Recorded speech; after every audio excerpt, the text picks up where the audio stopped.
This Seattle mansion, named Rose Red, built nearly a century ago, is believed by many to possess a spirit so strong that 26 people have died or disappeared within its walls without explanation, until now.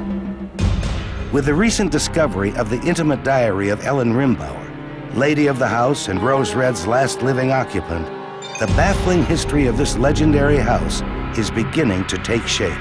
We finally have concrete evidence. Such a fascinating life.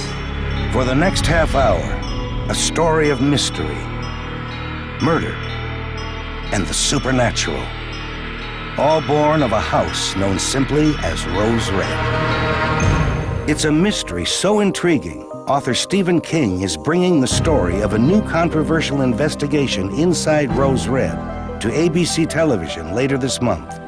This investigation will either shed new light on Rose Red or add another chapter to its bizarre history. The doors are open now. Maybe everything will be put to rest. There is death. I can see it.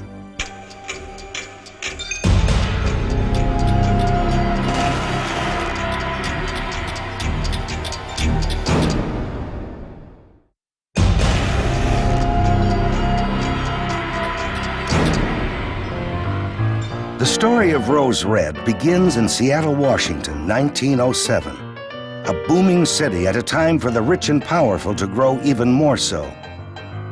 John P. Rimbauer was a dashing tycoon on the make who had achieved wealth and influence through his partnership in the Omnicron Oil Company.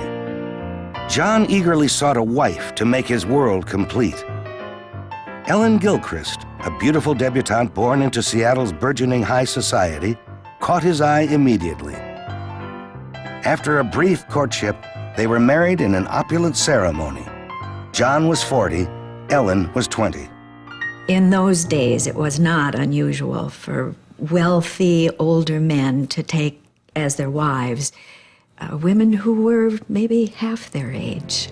So John and Ellen Rimbauer's relationship was not unusual at all in that respect. Once married, John and Ellen set off on a year-long, around-the-world honeymoon. John wanted to increase his international contacts for the sake of a petroleum empire he was building. And he wanted Ellen to collect as many works of art, bolts of exotic fabric, furniture, sets of china, and anything else that took her eye for the purpose of decorating their gigantic mansion, which was fast approaching completion back here in Seattle. John was building an extravagant wedding gift for his young bride, an architectural masterpiece Ellen would later christen Rose Red. Yeah, I have been fascinated with Rose Red for years. Dr. Joyce Reardon is a professor of parapsychology at Seattle's Beaumont University. In June of 1998, she happened upon the private diary of Ellen Rimbauer. In reading it, she discovered more than the simple daily observations of a young socialite from early 20th century Seattle. She found a source that finally gives credibility to many of the bizarre stories born of the Rimbauer home.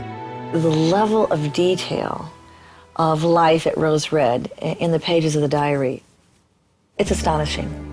We finally have concrete evidence. I mean, the diary substantiates what were once considered only rumors about Rose Red. Rose Red seemed marred by tragedy from the first day of construction.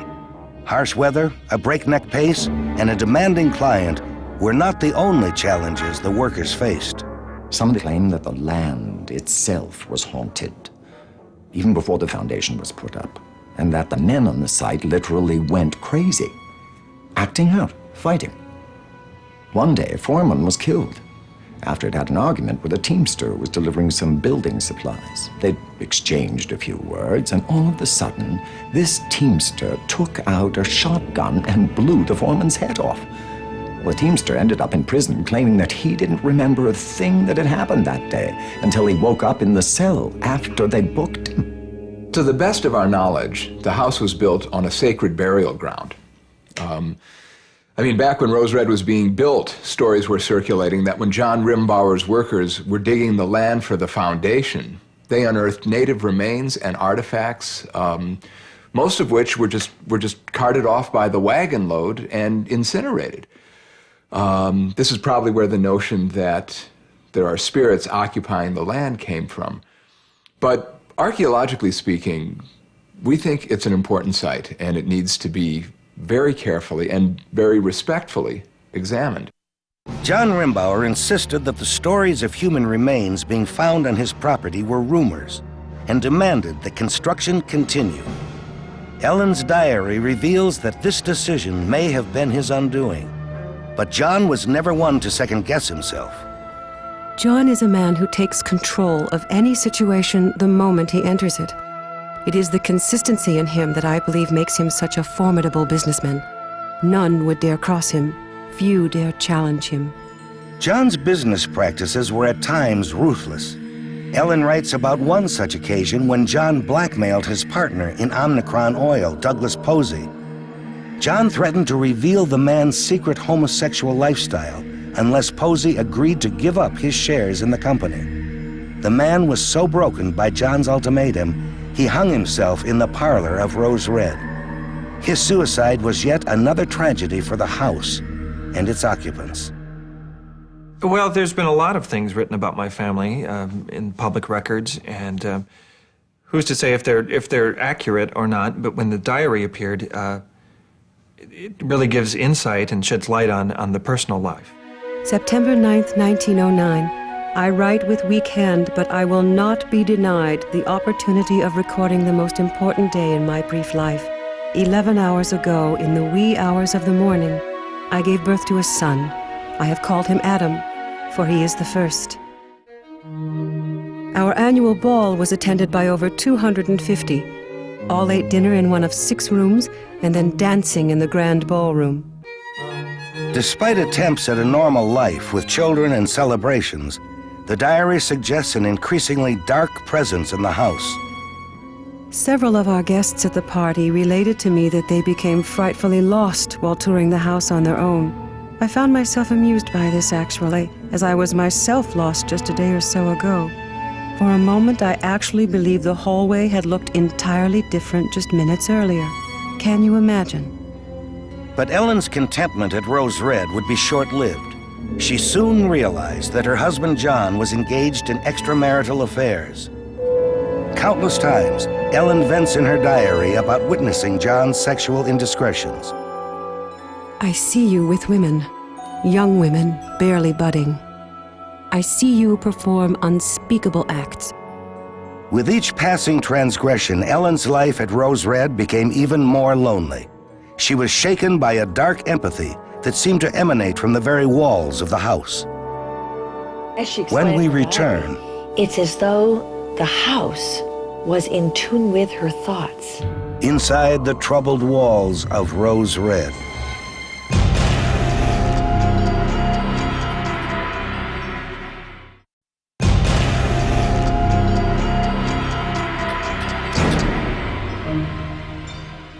It seems that as soon as John and Ellen moved into Rose Red, Ellen began to realize the power of the house. She wrote early on that something not of this earth had a hand in the strange and often gruesome goings-on there. As she explained in her diary, it's as though the house was in tune with her thoughts, which is unbelievable. My fears have found their way into my prayers, and I find myself in sin, making silent requests to the powers that surround us to punish John Rimbauer if any transgression be known. Just last week, as I made such a dark prayer at the side of my bed, an enormous wind, quite like nothing I've ever seen, took wing and delivered not only a branch, but an entire tree to my window, shattering glass and throwing debris as it was ripped from its roots. In a series of bizarre incidents, Rose Red appeared to take on a life of its own. Over a period of just a few months, a wealthy friend of the Rimbauers and 2 young female servants went missing inside the house. It seemed that the house was carrying out its own brand of justice. A stable master who had taken advantage of some of the girls employed at the house was found trampled to death by one of the stallions in his care. Over the next 10 years, nearly 20 people would vanish or be found dead. It's really fascinating. There's been so much speculation over the years about what really happened in that house. Many people are afraid to talk about it. A lot of people romanticize it. Of course, you have this huge castle of a home with Ellen, the beautiful lady in white, married to the dashing John Rimbauer. But since Ellen's diary has been found, it's clear that their life was no fairy tale. In her diary, Ellen often made mention of another unique aspect of the house's personality. According to her entries, Ellen believed that Rose Red was able to change size and shape on its own. The house is impossibly large. Believe this or not, dear diary, we have all witnessed physical transformations. Hallways change structure and appearance behind your back. Rooms disappear. What is going on? How can it be? A physical structure, a building, and yet fluid as water, a chameleon. Once a hallway, now a ballroom. Once a basement, now a dungeon. Determining the actual layout of Rose Red has been a constant challenge in my research. Even taking into account the many additions and modifications that Ellen Rimbauer ordered done to the house, when you compare the original blueprints with the last observations made in the early 70s, it just doesn't make sense. I can't explain it, but Rose Red has somehow changed on its own. There have been reports that it's difficult to calculate the definitive number of rooms inside the house because the structure is constantly changing. That's ridiculous. It's scientifically impossible for building materials to regenerate and grow on their own. Part of my research involves examining the behavior of everyday building materials under stresses of all kinds. If my lab had run across wooden beams that grow or stretch on their own, you would have heard about it. We know from the diary that when unusual or supernatural things would happen inside Rose Red, Ellen relied on the help of her handmaid Sakina as a trusted confidant. Sakina was a very important ally as Ellen came to terms with the powers of the house. February 19th, 1923. I don't know if Sakina suggested it, or if perhaps it was I, but a clear need exists for the departure of John Rimbauer. Something must be done. I fear it is up to me to decide exactly what. Some said it was suicide. The death certificate said only accidental. Some said the house actually pushed him out of the window.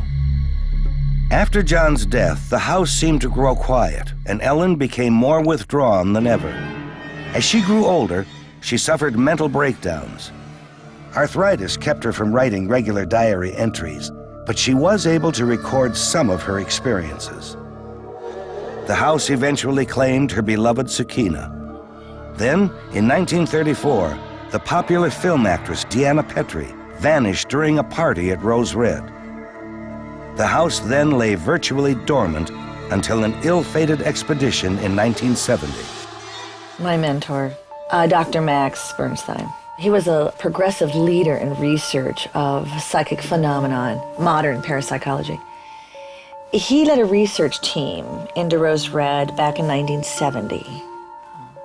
During the exploration, he vanished inside the house.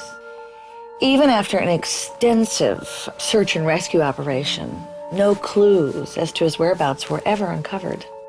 Members of his research team never spoke much about what really happened that day.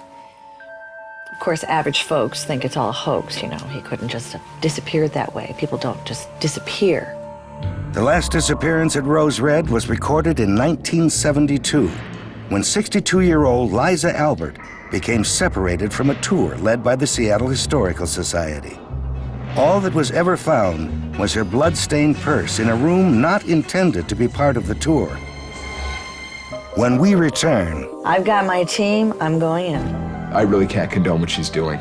Dr. Joyce Reardon plans an expedition inside the walls of Rose Red.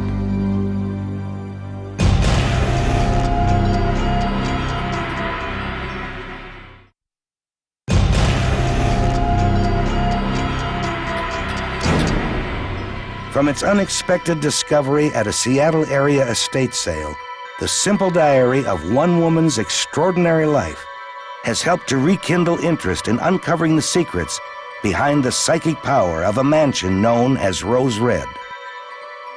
Joyce Reardon has assembled a group of experts in the paranormal who are to join her in the exploration to reawaken the spirit of Rose Red. You really can't deny With permission from Stephen Rimbauer, the last surviving member of the immediate family, they will be given 1 weekend to investigate this most notorious of houses. The expedition is not without protest by many in the psychic community who believe Rose Red is a dormant cell and that Reardon's exploration is a careless invasion of a powerful sleeping giant. It's very naive for people to ignore the evil energy of that house. If you have a true understanding of the supernatural, you know that it will reveal itself to you. You don't go looking for it. I see it as an invitation. I'm there to give the entities someone to respond to give them permission to be heard, to be seen, hopefully. No, I don't see it as an invasion at all. No. 26 people have either disappeared or died in Rose Red in a 60-year time span. It's not just a series of coincidences. This is a result of paranormal activity. I am going into Rose Red to record measurable psychic phenomena. Basically, my intent is to have documented proof that quantifiable entities exist in Rose Red. I really don't know what to think about the old house. It's really been nothing but a burden to my family since great-grandfather started building it. I support Dr. Reardon's project, but as soon as she's done with the research, I have plans to demolish the house and sell the property. Because there were reports of human remains at the Rose Red site when it was being built, it has to be treated as a potentially sacred site. I think the notion that there's some secret inside the house, I think that's pure folly. But the land on which the house is built is a burial ground, and it needs to be examined, it needs to have its origins traced, and it needs eventually to be returned to the native people to whom it once belonged. We all have critics, don't we? This is important for me. This is visceral for me. I have to do this. Public interest in the Rose Red Mansion and the diary of Ellen Rimbauer is intense. In fact, with the permission of the present-day Rimbauer estate, Hyperion Books has published the diary that Joyce Reardon discovered and edited. Well, we were all very impressed when Joyce first brought in Ellen Rimbauer's diary, and I really admire Ellen's writing style. I mean, it's so fluid, the way that she writes, and I think the story is very solid, and it's got a national appeal. It's very rare that readers have such a great opportunity to see firsthand such a fascinating life. This diary is written with, such detail, this documentation of paranormal activity and these frank sexual situations that, really make it a page-turner. And it's a book that you just really don't want to put down. It was an honor to edit Ellen's diary. It truly was. It really helped me to put all the pieces of the puzzle together. Just a wealth of knowledge there. And of course, with it, I was able to secure funding and permission to put together my expedition through Rose Red. Couldn't have done that without it. Ellen Rimbauer's diary serves as a record of the world inside Rose Red for half a century. By interpreting the detailed accounts within the diary, Joyce Reardon has prepared herself for a look into the vast mansion with supposed portals into the paranormal. Are the dangers real? The fate of her study is uncertain. But for Joyce Reardon, the call to embrace the unknowns within Rose Red must be answered. Is it dangerous? Sure. Could it be life-threatening? Maybe. But if that's what it's going to take to make people believe in the power of the paranormal, I will take my chances, because this is a golden opportunity to provide some truth. Author Stephen King will bring the story of Joyce Reardon's expedition to ABC television later this month. It captured everything that was in my imagination and more. What I liked about it was the idea of a house that starts to build itself. Entitled simply Rose Red, King's special will air over 3 nights, documenting the incredible discoveries that Joyce and her team of specialists expect to encounter. I think that if they believe they know how things are going to turn out, they're going to be very surprised. Stephen King's role in bringing this special to television in such a dramatic fashion is sure to focus national attention on this most secretive and menacing of houses. February 19th, 1928. We all, every one of us, heard Rose Red laugh last night. Laugh at me. It was the most frightening sound I've ever heard. If there is a game to this, she has clearly won. They are all gone, my loved ones. I am alone. Alone in my thoughts, alone in my silence, alone in this house. I shall fire the entire staff before she gets another of them. I shall dwell in this place alone for a time. Let her suffer, let her fail. Perhaps then we can strike a bargain, this house and me.